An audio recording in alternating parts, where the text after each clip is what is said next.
Bonjour, je suis heureuse aujourd'hui de vous amener avec moi sur un des chemins qui est cher à mon cœur. C'est celui de la Sainte-Baume, d'un massif sacré, d'une montagne sacrée. Et derrière nous, un des gardiens que j'aime beaucoup et qui nous accompagne.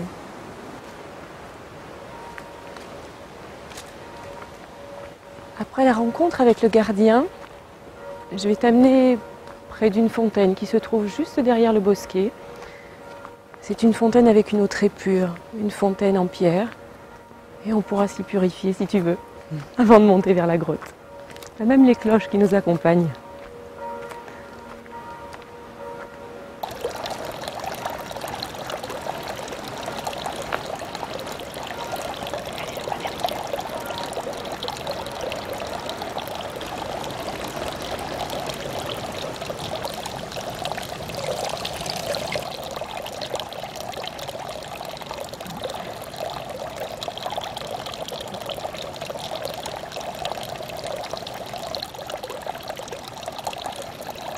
Émouvant de penser que depuis des siècles, il y a des gens qui montent comme ça, plein de foi, plein de recueillement et qui s'arrêtent à la même fontaine.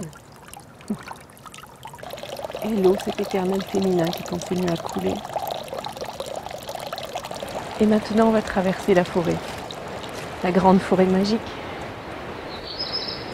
peuplée de plein de mystères.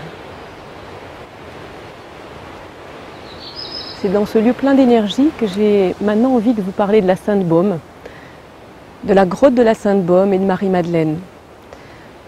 Depuis les millénaires, des tas d'individus croient que ce lieu est un haut lieu chrétien.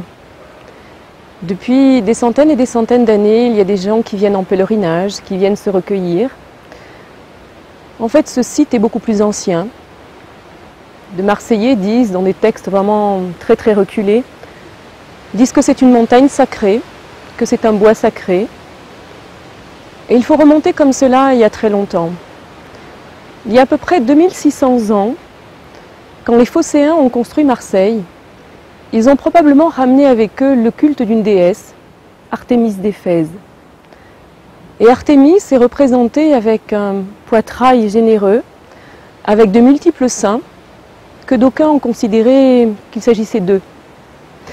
Et en effet, on s'est rendu compte qu'elle portait sur la poitrine un collier fait d'œufs d'autruche qui symbolisait la fertilité.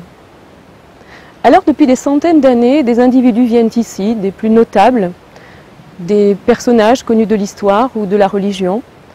On a eu Saint Louis qui est venu après une croisade, François Ier, Catherine de Médicis, des tas d'individus qui ainsi ont cheminé et sont venus déposer une partie de leur histoire en invoquant Marie-Madeleine.